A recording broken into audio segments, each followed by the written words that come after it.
Most people think a good man is unbreakable, that no matter how many storms hit, he'll stand there, patient, loyal, forgiving. But that's not the truth. What they don't see is that every good man has a limit. Not the kind you notice in the moment, but the quiet kind. The one that builds over months, even years. It's in the way he starts thinking before he speaks. It's in the way his eyes stop lighting up when you walk into the room. And when that shift begins, he's not plotting revenge. He's not even angry. He's simply done. The question is, what makes a man cross that invisible line? Because once he does, there's no going back. First, he was the man who would move mountains for her. He noticed every little detail, the way her eyes lit up when she laughed, the way she smiled when he surprised her. He poured his time, energy, and attention into making her feel special. But over time, something changed. He noticed that the woman who once admired him now treats his effort as routine, expected, owed. The little gestures that once made her glow, now they barely earn a glance. Men don't stop caring overnight. They stop caring when they realize their care is no longer valued. A man will give endlessly when his effort is met with appreciation. But when he feels that appreciation dying, when the warmth is replaced with cold indifference, he starts asking himself, what am I doing this for?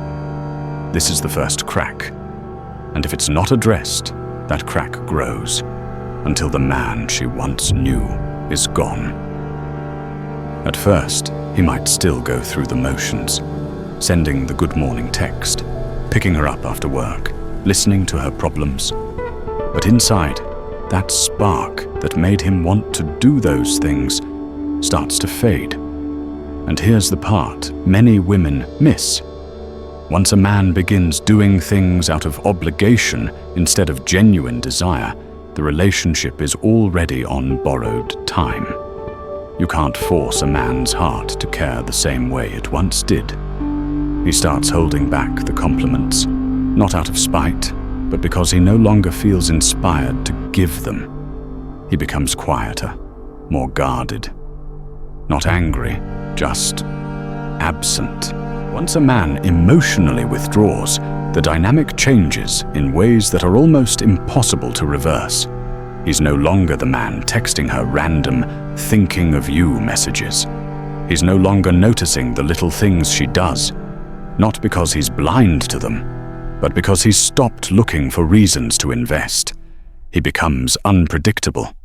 One day, he's present, smiling and joking. The next, he's distant, distracted, almost unreachable. And it's not because there's another woman.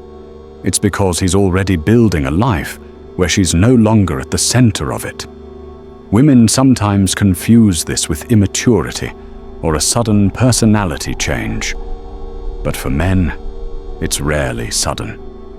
It's a slow fade, the final act of self-preservation after months, maybe years, of feeling like his effort was taken for granted. Here's the uncomfortable truth. Men may not always verbalize their needs. They'll rarely sit down and list out their emotional boundaries, but they feel deeply when they're being overlooked. And once a man realizes his kindness is seen as weakness, once he feels that his loyalty is treated as if it's owed rather than cherished, he changes permanently. This is when he stops making her problems his problems. He stops bending over backwards to make her happy. And ironically, it's often this version of him that she suddenly finds more attractive. The colder, more detached man who doesn't seem to need her approval anymore. But here's the danger. By the time she notices, it's no longer an act. He really doesn't care. And when a man truly stops caring, nothing you say or do will bring him back to who he was. This is the psychological tipping point. He starts redirecting his energy. Instead of thinking, what would make her smile today? His mind shifts to, what do I want for myself? He spends more time alone, not because he's avoiding her, but because solitude feels lighter than the weight of unreciprocated effort. His hobbies return. His focus sharpens on his own goals. He remembers what it felt like to be self-driven before he made her happiness his mission. And here's the thing. Once a man reconnects with that older version of himself, the one that didn't need her validation, it's intoxicating. Not in a selfish way, but in a liberating way. And when a man reaches that point, something else happens. He doesn't just stop caring about her. He stops caring about proving himself to anyone. He starts to see the patterns in all his relationships, not just the romantic ones, the constant giving, the quiet tolerance, the way people assumed his time and energy had no limits. He realizes it's not just her, it's how he's been living his entire life. And that's when his focus turns inward. Instead of chasing validation, he starts building his own sense of worth. He invests in his health, his ambitions, his friendships, not as a strategy to win her back, but as a way to rebuild what neglect eroded. Women sometimes misread this stage completely. But the truth, he's not doing it for her anymore. And that's exactly why it works. When a man reaches this stage, something fundamental shifts. For the first time in years, maybe even in his entire life, he no longer feels like love is the center of his existence. It doesn't mean he becomes cold or bitter. It means he reclaims balance. He stops looking at women as the gatekeepers of his happiness and starts seeing himself as the foundation of it. And that shift is powerful, because when a man no longer fears losing her, he gains a kind of freedom most people never experience. He's no longer negotiating for affection. He's no longer bending to be chosen. Instead, he becomes deeply selective. He measures relationships not by how much he gives away, but by whether they add to the life he's building. Some women notice this immediately. The man who once checked his phone every minute for her reply now leaves it on silent while he works on his goals.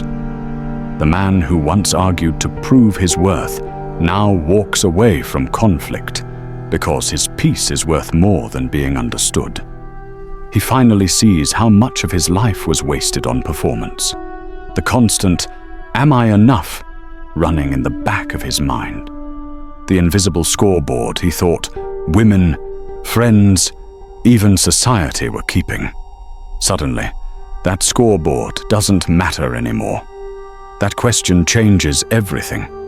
It's why he wakes up earlier, not to impress anyone, but because he values his own mornings.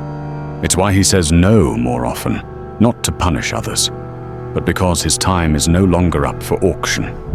It's why the same man who once tolerated disrespect can now walk away without a second thought, not out of anger, but out of clarity. But here's the paradox most men never face. The moment he stops living for her is the moment he finally becomes someone worth staying for. See, women test men not just with words, but with silence, with distance, with chaos. And most men fail because they think the test is about pleasing her. It never was. The real test is about whether he can hold himself together when the ground shifts beneath him. A weak man collapses. A strong man adapts. But a wise man, he doesn't play the game at all. He lives by a different rule. If it costs me my peace, it's too expensive. That wisdom is terrifying to those who once controlled him. Because you can't manipulate a man who isn't afraid to lose you. You can't guilt him. You can't bribe him. You can't shame him. His value doesn't come from your approval. And that's when everything changes. The relationship stops being a prison and becomes a choice. Her love is no longer his oxygen. It's an addition to a fire that already burns within him. There comes a moment when a man begins to see the world through colder eyes. The fire that once drove him toward women, the hunger, the chase, the restless need to prove himself, no longer burns the same. It doesn't die in anger. It doesn't collapse in heartbreak. It fades into something far more unsettling: indifference. For years he thought rejection, jealousy, or betrayal were the heaviest weights he could carry. But none of them compare to the weight of no longer caring. When a man stops caring, the entire balance of power shifts. She is used to his pursuit. She is used to being the center of his attention. And in her mind, his value was measured by how much of himself he was willing to give away. But when he withdraws that currency, his time, his energy, his desire, she is left standing in an empty room, surrounded by echoes of a game that no longer exists. This silence is not passive. It is active, deliberate, almost surgical. It is the slow unraveling of every chain he once wrapped around himself for her sake. No arguments, no explanations, just the quiet act of reclaiming his own mind. And in that silence, something frightening appears. She realizes it was never her beauty, her charm, or her promises that gave her power. It was his attention. Without it, the stage is stripped bare. When a man stops caring, he doesn't just walk away from a woman. He walks away from the illusion she represented. Every promise, every glance, every smile he once interpreted as sacred begins to look different under the cold light of detachment. What he once called love now seems like theater. The veil slips, and behind it is not the goddess he worshipped, but a person, flawed, ordinary, and often selfish. This realization is brutal, because it doesn't only change how he sees her, it changes how he sees all of it. The dinners, the laughter, the hours wasted in obsession. They unravel like cheap fabric. He is left staring at the truth. He was chasing meaning in a place that was never built to give it. For the woman, this shift is unbearable. A man in pain still belongs to her. His anger, his jealousy, his desperation, all of it is proof that she mattered. But a man who no longer reacts, who no longer feels, that man slips through her fingers like smoke. She cannot fight indifference. And the haunting part, he doesn't announce this transformation. There is no grand speech, no final argument. One day he is simply gone. Not from the world, but from her grasp. His gaze turns inward, toward the road ahead. In the end, the greatest shift is not rage, not heartbreak, not even betrayal. It is silence. A man who stops caring does not seek revenge. He does not need to prove her wrong. He simply lets go. And that letting go is the most powerful act of all, because it cannot be undone. She may try to haunt him with memories, with guilt, with the echo of what they once shared. But the man she once knew is no longer there. What remains is colder, sharper, a man who understands that love is not salvation, but distraction. And in that silence, he rediscovers something greater than her, himself. That is the ending she cannot rewrite.